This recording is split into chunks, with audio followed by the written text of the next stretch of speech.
జరుగుతున్న వాతావరణము రెండు విధాలుగా ఉంది.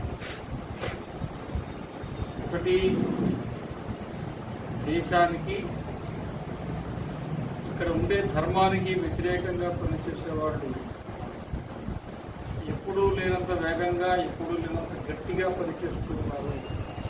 ఇది మొదటిది. రెండోది, సమాజంలో హిందుత్వం అనే దానికి సంబంధించినటువంటి జాగరణ 25-30 సంవత్సరాల పూర్వం కంటే ఇప్పుడు ఎక్కువగా ఉంది. మనం అధిపతిగా చూస్తూ ఉంటాం కాబట్టి మనకు మార్పు కనపడదు. నిద్రలేచింది మొదలు సమాజాన్ని మన కంటితో చూస్తాం. నాలాగా సమాజం ఆలోచిస్తుందా లేదా అని ఆలోచిస్తే సమాజంలో మార్పు కనపడదు. 30 ఏళ్ల క్రితం సమాజం ఎలా ఉంది, ఇప్పుడు ఎలా ఉంది అని ఆ అనుభవం ఉన్న వాళ్ళు చూస్తే బేరేజ్ వేసుకుంటే 30 ఏళ్ల క్రితం కంటే ఇప్పుడు సమాజంలో మార్పు వచ్చింది అని గ్రహించగలం. రెండోది. మూడు, హిందూ సంస్థలు హిందూ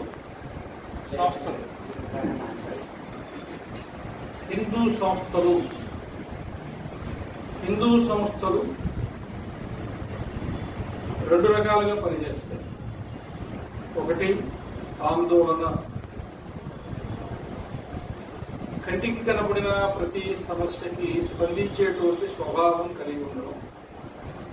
రోడ్డు మీద గోవులు తీసుకోబోతున్నారో, దేవాలయం భూములు ఆక్రమించుకున్నారో, దేవాలయానికి మీద అన్యాయం జరిగిందనో, ఇంటి మీద జరిగిందనో, ప్రతి విషయానికి స్పందించేటువంటి స్వభావం కలిగి ఉండేది ఒక భాగం. ఏదైనా ఒక సంస్థ తనకు అనుగుణంగా ఏర్పాటు చేసుకున్నటువంటి కార్యక్రమాలను చేయటం ఒక భాగం. వాళ్ళ యోజన ప్రకారము ఇదిగో ఈ సంవత్సరం పాటు మేము ఈ కార్యక్రమాలు చేస్తాము అనేది ఒక భాగం. లేదా మా సంస్థ ఇదిగో ఈ ఆశయాల కోసం పనిచేస్తుంది. మేము గోవుల గురించే మాట్లాడతాం, గోశాలను పెడతాం, మేము వేద పాఠశాలను పెడతాం, మేము దేవాలయాల గురించే పనిచేస్తాం. అట్లా ఒక్కొక్కరు వాళ్ళ ఇద్దరి గురించి పనిచేస్తున్నారో అది చేయటం ఒక భాగం. ఇవన్నీ అయిపోయిన తర్వాత ఒకటి మిగిలిపోయి ఉన్నది. ఆ మిగిలిపోయి ఉండేటువంటి పని ఏంటి అంటే, అసలు మనకు ఎన్ని గ్రామాలు ఉన్నాయి, ఎన్ని గ్రామాల్లో మన పని ఉంది, అసలు ఆలోచించాల్సిన ఒకే ఒక్క విషయం ఇది. 5 ఏళ్ళు, 10 ఏళ్ళు, 20 ఏళ్ళు, 30 ఏళ్ళు, 40 ఏళ్ళు, 50 ఏళ్ళు, 70 ఏళ్ళు, 80 ఏళ్ళు, 100 ఏళ్ళు పనిచేయచ్చు. మనం సంస్థ 100 ఏళ్ళు పనిచేయచ్చు, 10 తరాలు దాటిపోయి ఉండొచ్చు. కానీ ఏలూరు జిల్లాలో, ఈ పశ్చిమ గోదావరి ఏలూరు జిల్లాలో ఉండేటువంటి 2000 గ్రామాలలో ఎన్ని గ్రామాల వరకు మనం వెళ్ళలేము? అసలు ఎన్ని గ్రామాలు ఉన్నాయి? వెళితే ఎన్ని వెళ్ళామో, వెళ్ళకపోతే ఎందుకు వెళ్ళలేదు? ఇప్పుడు ఈ 2000 గ్రామాల్లో ఉండేటువంటి వాళ్ళు ఎవరు, హిందువులు. ఈ 2000 గ్రామాలు ఎవరివి? నావి. ఈ 2000 గ్రామాల యజమాని ఎవరిని? హిందువులు, నేను. కానీ 2000 గ్రామాలలో అన్ని హిందూ సంస్థలు కలిపి కూడా 500 గ్రామాలు కూడా మనం పోలాం. కానీ ఈ 2000 గ్రామాలలో కనీసం గ్రామానికి సగటున ఒక చర్చి అనుకున్న 2000 గ్రామాలకి చర్చి పెట్టింది. ఆలోచించాల్సిన విషయం ఇదే కాదా? వాడు ఎందుకు పోయినాడు, మనం ఎందుకు పోయినాడు? కారణం ఏదైనా ఉండొచ్చు, డబ్బు ఉండొచ్చు, కొనుక్కుబడి ఉండొచ్చు. కానీ అసలు మనం ఎప్పుడైనా ఇది ఆలోచన చేశామా? కాబట్టి ప్రతి గ్రామంలో ఏదో ఒక హిందూ సంస్థ ఉండాలని ఉంటారు. అన్ని దగ్గరలా విశ్వ హిందూ పరిషత్తే వద్దు, అన్ని దగ్గరలా హిందూ ధర్మ జాగరణ సమితి వద్దు, అన్ని దగ్గరలా దేవాలయ పరిరక్షణ సమితి వద్దు. కానీ అందరం కలిసైనా 2000 గ్రామాలకి పుట్టిపోదాం. అలా 100 గ్రామాలు పంచుకుందామా, 50 గ్రామాలు పంచుకుందామా, 10 గ్రామాలే పంచుకుందాం. కానీ 2000 గ్రామాలకి మనం ఎప్పుడు పోదాం? ఆ 2000 గ్రామాలకి మనం ఎప్పుడు పోతామో అప్పుడు మీరు చట్టాన్ని గురించి, కామన్ సివిల్ కోడ్ గురించి ఆలోచించేటువంటి అవకాశం వస్తుంది. ఈ లోపల రాదా అని కాదు, సరే ఏదో కేంద్ర ప్రభుత్వం కాబట్టి వదిలేసండి. కానీ ఇంతటితో అయిపోదు కదా. ఏదైనా మనకి ప్రభుత్వం ఒకటి ఇచ్చేస్తే దాన్ని నిలబెట్టుకోవడానికి కూడా శక్తి ఉండాలి. ఈరోజు అందరూ ఏం మాట్లాడుతున్నారంటే దేవాదాయ శాఖను రద్దు చేయండి. చేస్తే ఎన్ని హిందూ సంస్థలకి దేవాలయాలలో ఒక్క దేవాలయంలో ధర్మకర్తనున్నా ఏ దేవాలయాన్ని మనం కాపాడుకోగలము? ఏ దేవాలయాన్ని కాపాడుకునే శక్తి సంస్థాగతంగా మనకుంది. నిజానికి అంగీకరించాలంటే చాలా మంది హిందూ ధర్మం కోసం పనిచేసే కార్యకర్తలకు దేవాలయంతో సంబంధం లేదు. మన దేశంలో మొత్తం భారతదేశంలో పెద్ద అంతరం ఏంటో తెలుసా? హిందూ ధర్మాన్ని గురించి పనిచేసే వాళ్ళకి దేవాలయానికి సంబంధం లేదు. ఉందా? అసలు దేవాలయం కోరేపోము. నిత్య జీవితంలో దేవాలయానికి వెళ్ళేటువంటి అలవాటే మనకు లేదు. వెళ్లే వాళ్ళందరూ ఎలా వెళ్తున్నారు, మనం అలాగే వెళ్తున్నాం. పోయినప్పుడు పోతున్నాం, అష్టోత్తర శతనామాడు ఏదో పూజ చేయించుకుంటున్నాం, తీర్థము పెట్టాలి, ధర్మము వచ్చేస్తున్నాం. కానీ దేవాలయ వ్యవస్థల గురించి ఎవరైనా ఆలోచించేటువంటి స్వభావాన్ని పెంపొందింప చేసుకునేటువంటి వ్యవస్థ మన దగ్గర ఉందా? ఇది లేకపోతే రేపు పొద్దున ఈ దేవాలయాన్ని ఎవరు చూడాలి? దేవాలయం నిర్వహించడం అనేటువంటి ఒక పెద్ద కళ. ఇద్దరో ముగ్గురో వ్యక్తులు ఇల్లు పెట్టుకొని వచ్చి ఆ దేవాలయంలోనే ఎక్కడ కూర్చుంటారో ఆ దేవాలయమే బాగుంది. లేకపోతే తాళం వేసుకుని కూర్చోవాలి. ఈరోజు దేవాదాయ శాఖ వద్దు, సరే తీసేద్దాం. ఒక గ్రామం ఈ పక్కన గ్రామంలో ఒక శివాలయం ఉంది. ఆ శివాలయానికి 20 ఎకరాలు ఉంది. దేవాదాయ శాఖ తీసేసాము. ఇప్పుడు ఆ గ్రామంలో రాజకీయ నాయకులు ఎదుర్కొనే శక్తి మనకు ఉందా? ఏ పార్టీ అయినా సరే. మళ్ళీ ఆ 20 ఎకరాలు ఎవరు ఆక్రమిస్తారు? అప్పుడు ఎవరి మీద ఫైట్ చేయాలా? నా అనుభవంతో మాట్లాడుతున్నాను, ఓకే కాదు. ఈరోజు నేను ప్రెస్ మీట్ పెట్టి దేవాదాయ శాఖను దుమ్మెత్తిపోయించు. గవర్నమెంట్ ఫెయిల్ అయిపోయింది. ఈ గవర్నమెంట్ మొత్తం ఇండిపెండెంట్ రాజీనామా వచ్చాయి. ఈ కమిషనర్ అవినీతి పరుడు స్టేట్మెంట్ ఇస్తాను. నేను కోర్టుకు పోతే ఎవరు నాకు పార్టీ, ఎవరు? గవర్నమెంట్ మీద కేసేస్తున్నాం మనం. మనకు ప్రమాదం లేదు. రేపు పొద్దున గ్రామాల్లో దేవాలయాల భూములు రాజకీయ నాయకుల చేతుల్లోకి పోతే ఏ రాజకీయ నాయకులు మీరు కేసేస్తారు? ఇట్లా అర్థమవుతుంది. ఏమన్నా ఎవరు ఎదురుతో నిలబడగలరు? కొరటిపాటి ఆంజనేయ స్వామి దేవాలయాన్ని గుంటూరులో ఉంది. ఆ దేవాలయ భూమి ఆక్రమణ జరిగింది. ఈవో రఘునాథ్ రెడ్డి మంచివాడు, తను గట్టివాడు. అతను హైకోర్టులో అతనే కేసు ఫైల్ చేశాడు.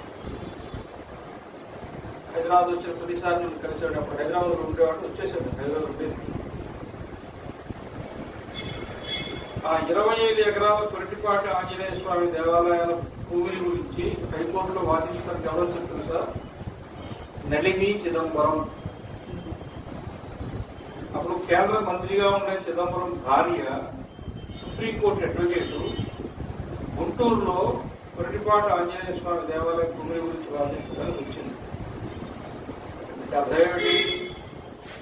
ఒక సుప్రీంకోర్టు లాయర్ను కూడా పెట్టుకోగలిగే పరిస్థితిలో వాడు ఉన్నారు. మనం ఊరికే కేసు చేసి పెడతారని ఎదుర్కొంటున్నాం. నిలబడతావా? అందుకని మనం ఈ మొత్తము వ్యవస్థల గురించి ఆలోచించి దాన్ని ఏ రకంగా అయితే నిలబెట్టుకోవాలో ఆ స్థాయికి మనం ఎదగాలన్నా వద్దా? మనం కోరిక ఉండడం పెద్ద విషయం కాదు. కోరిక ఉంది, దేవాలయాలు ఇంప్లిమెంట్ లో ఉండకూడదు. ఎందుకు ఉండకూడదో తెలియదు, గవర్నమెంట్ దగ్గర ఉండకూడదు. ఈ రోజున చాలా స్పష్టంగా చెప్పిన దేవాదాయ శాఖే కనుక లేకపోతే అసలు 4 లక్షల ఎకరాలు ఉండేవి ఉండవు. దాంట్లో అవినీతి ఉంది, నిజం. దేవాదాయ శాఖలో అవినీతి ఉన్నది అనేది ఎంత నిజమో దేవాలయాల భూములకి దేవాలయ శాఖ సేఫ్ గార్డ్ గా ఉన్నది కూడా అంతే. ఎవరికి భయపడతారు? ఎవరికి భయపడతారు? ఎలా కాపాడింది? ఇప్పుడే ఆ వేదపాటి సార్ గురించి ఎవరు బోర్డు పెట్టింది, ముందుకు పెట్టారంటే ఆ బోర్డు తీసేస్తే రేపు పొద్దుగా ఆక్రమించుకుంటారు, చంపేస్తారండి. తెలంగాణలో రంగారెడ్డి జిల్లాలో 2001 సంవత్సరంలో ఇంక్రిసాట్ లో సైంటిస్ట్ గా పనిచేసిన ఒక ఆయన వాలంటీర్ రిటైర్మెంట్ తీసుకొని వాళ్ళ ఊళ్ళో ఉండే ఆంజనేయ స్వామి దేవాలయం గురించి పనిచేశాడు. ఆ దేవాలయ భూమికి 10 ఎకరాల ఆక్రమణలో ఉంటే దాని గురించి హైకోర్టులో కేసేశాడు. స్కూటర్లో వాళ్ళ ఇంటికి పోతుంటే దారి కాసి చంపేశాడు. ఎంత తీవ్రంగా ఉంటుంది విషయం. అందుకునే ఎక్కడ దేవాలయాల గురించి పనిచేసేవాడు ఓపెన్గా మాట్లాడదు, అలా కనపడదు. అలా పనిచేస్తేనే కొన్ని విజయం సాధించగలరు. ఇది వేరు. దేవాలయ వ్యవస్థని, దేవాలయాల ఆస్తుల్ని కాపాడుకోవడం అనేది వేరు. దేవాలయాల నిర్వహణ అనేది నిర్వహణ చేయడానికి ఇప్పుడు అందరూ బ్రాహ్మణులే, కానీ అందరూ వేద పండితులు కాదు.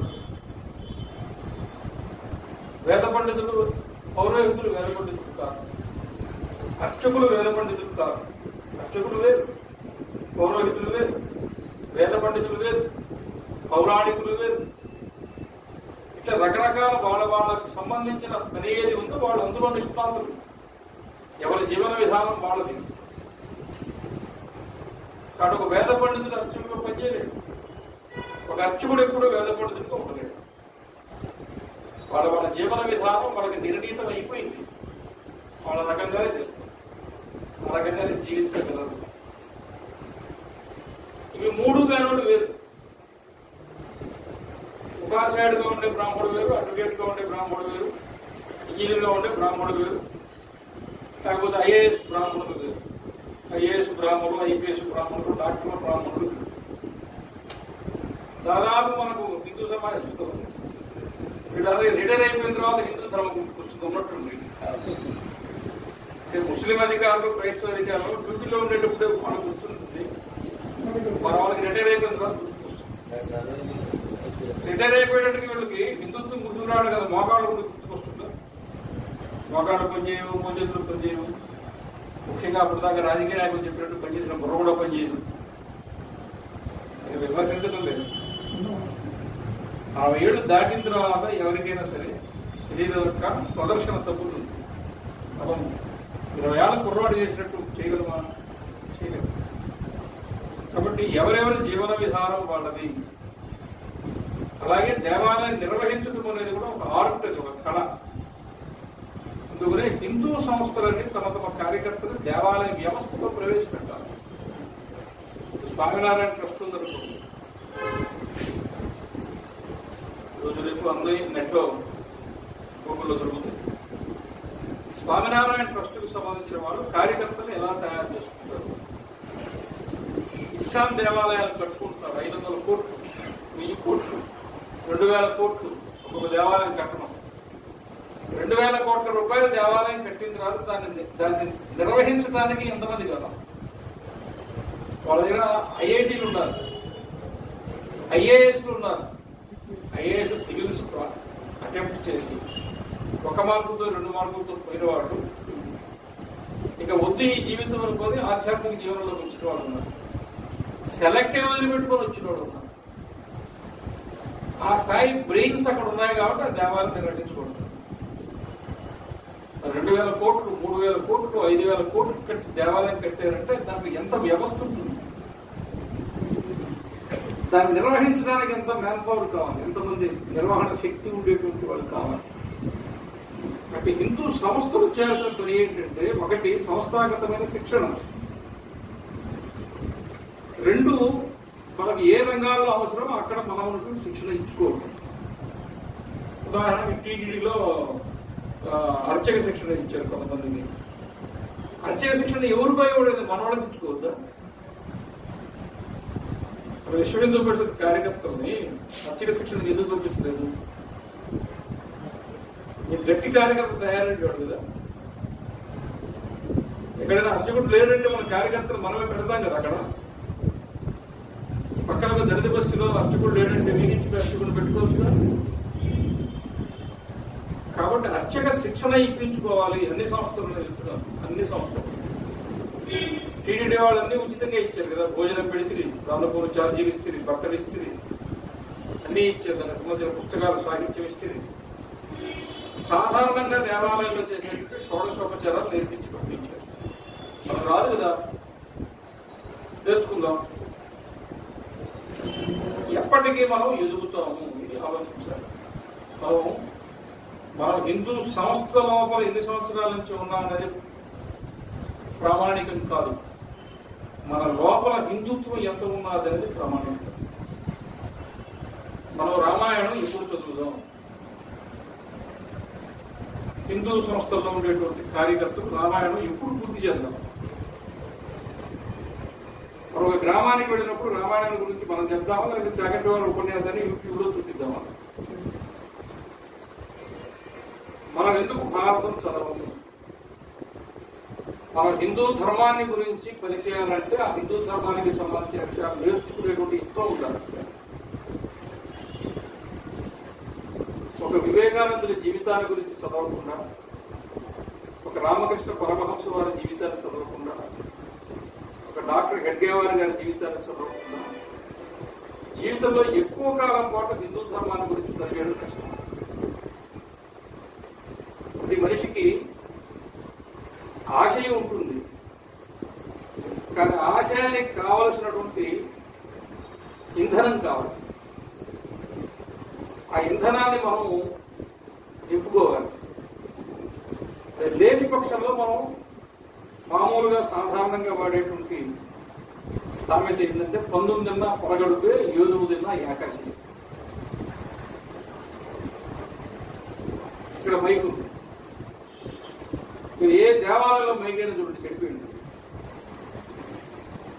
ఏ చర్చిలో కానీ మసీదులో కానీ మైక్ చెడిపోయింది. ఎందుకని? అక్కడ ఒక్కడే తాగుతాడు, ఇక్కడ అందరూ తాగుతారు. మాట్లాడేది మాత్రం ఎవరు మాట్లాడతారు. వచ్చిన ఎవరో అతిథి మాట్లాడతారు, మైకులు మాత్రం అందరూ తాగుతారు. దేవాలయంలో పురికోసతో కట్టకుండా ఉంటే మైకే కనపడదు. దానికి కట్లు కట్టి స్టిక్కర్లు వేసి, అంటే ఎన్నేళ్ళు 50 ఏళ్ల క్రితం హిందూ సమాజం అంటుంది, ఇప్పుడు కూడా అట్టే ఉందా? అప్పుడు మైకు ఉపయోగించడం తెలియదు, ఇప్పుడు కూడా తెలీదా? అంటే మనం ఎంత చిన్న విషయము, ప్రాధాన్యమైన విషయం నేర్చుకోవాలి. ఎక్కడి నుంచి నేర్చుకోవాలంటే అక్కడ అగ్నం. ఇవన్నీ నేను ఎందుకు చెప్తున్నానంటే, కాశ్మీర్ సమస్య, 370 అధికరణం చెప్పే 70 ఏళ్ళు పోయింది. ఇప్పుడు అది మిగల్లా. అయోధ్యలో రామాలయం కడుతున్నారు, అది పోయింది. ఇప్పుడు చెప్పడానికి దేశంలో సమస్యలు లేవు. ఇప్పుడు మనకు మనమే సమస్య అనుకుని చెప్తున్నారు. ఇప్పుడు ఎవరెవరి సమస్య? మనకు మనమే సమస్య. మన ఆర్గనైజేషన్ మనం పెరగాల. ఈ సమాజాన్ని మనం ఓన్ చేసుకోవాలి. ఒక సంస్థ 70 ఏళ్ళు 80 ఏళ్ళు పనిచేయడం చిన్న విషయం కాదు. కొంతమంది వాళ్ళ జీవితాలు మొత్తం దీంట్లో ధారపోసారు, పోయి చచ్చిపోయారు. ఇప్పుడు అశోక్ సింగ్ ఆయన ఉన్నారా? లేరు, చనిపోయారు. ఆయన కంటే ముందు అనేక మంది చనిపోయారు. కానీ సంస్థ అనేది ఇంకా విస్తరించాలి, విస్తృతంగా వెళ్ళాలి, గ్రామాల్లోకి వెళ్ళాలి. దాని గురించిన ఆలోచన ఏమిటి? సంస్థాగతంగా మీరు అంతర్గతంగా కూర్చున్నప్పుడు పని ఏ రకమైన యోజన వస్తుంది, సూచనలు వస్తాయి, చేస్తారు. కానీ మొత్తం మీద హిందూ సమాజం ఒక 5 ఏళ్లు దేవాలయాల గురించి పనిచేస్తే దేవాలయ సమస్య పరిష్కారం అవుతుంది. మొత్తము హిందూ సంస్థలని కలిసి 5 ఏళ్లు కనుక, 5 సంవత్సరాలు కనుక గో సంరక్షణ 5 ఏళ్లు అయిపోయింది. ఇంకా దాని గురించి సమస్య ఉండదు, అన్ని రకాలు అయిపోతుంది. మనం ఏం చేస్తున్నామంటే 6 నెలలకు ఒక ఎజెండా తీసుకొస్తాం. గోవు 6 నెలలు అయిపోయింది, డేట్ అయిపోయింది. 5 మామూలుగా ఈ రోజు నుంచి గోవు గురించి మాట్లాడడం దాని కర్మ. దేవాలయం గురించి 1 సంవత్సరం మాట్లాడుతాం, తర్వాత మళ్ళీ మేము మాట్లాడడం. చేసినందువల్ల ఏమవుతుందంటే ఎక్కడ చేసినా కూడా అక్కడే ఉంటున్నాడు. తూములూరు లక్ష్మీనారాయణ గారు అని చెప్పి మన జాగృతి 2వ సంపాదకులు. విశ్వ హిందూ పరిషత్తులో అఖిల భారత మఠమందిర విభాగానికి పనిచేశారు. ఎప్పుడు పనిచేశారు? 70వ దశకంలో పనిచేశారు. అంత విస్తృతంగా భారతదేశం అంతా తిరిగి ఏ రాష్ట్రాల్లో దేవాలయాల చట్టాలు ఎలా ఉన్నాయి, ఎక్కడెక్కడ హైకోర్టులు, ఎక్కడెక్కడ సుప్రీంకోర్టులు ఏవేవి జడ్జిమెంట్లు ఇచ్చాయి, ఇంత డేటాని సేకరించినటువంటి వ్యక్తి ఇంకోరు లేరు విశ్వ హిందూ పరిషత్తులో. నేను దేవాలయ పరిరక్షణ సమితి ఉద్యమాన్ని ప్రారంభించడానికి ముందు తర్వాత విజయవాడలో వాళ్ళ ఇంట్లో అనేక గంటలు కూర్చుని వాళ్ళ దగ్గర నుంచి ఆ విషయాలన్నీ కూడా నేరుగా వారి దగ్గర విన్నాను, చూశాను, చదువుకున్నాను, నేర్చుకున్నాను. నేను ఆయన దగ్గర నేర్చుకున్నాను, ఎందుకంటే ఆయన దగ్గర అనుభవం ఉంది. ఆ అనుభవాన్ని నేర్చుకుంటే నేను చాలా వేగంగా ముందుకు పోగలను. కాబట్టి ఆయన దగ్గర గంటలు కూర్చొని నోరు మూసుకుని ఆయన ఏం చెబితే అది విన్నాను. అట్లా అక్కడ ఉండేటువంటి జడ్జిమెంట్స్ అన్ని చదివాను. అవన్నీ ఒక అవగాహనకు వచ్చిన తర్వాత మనం రంగంలోకి దిగాం.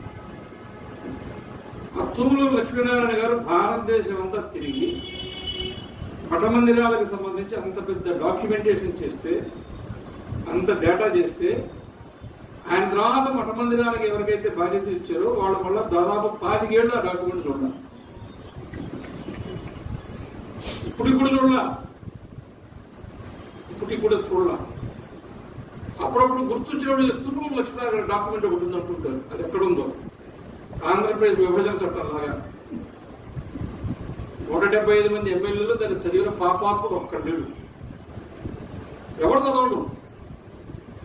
మాకు అన్యాయం, ఏం అన్యాయం జరిగింది వీడికి తెలియదు. వీడు ఆస్తులు హైదరాబాద్ వీడికి చెప్తాడు. రికార్డ్ చేయకండి, నేను చెప్పేది వినండి.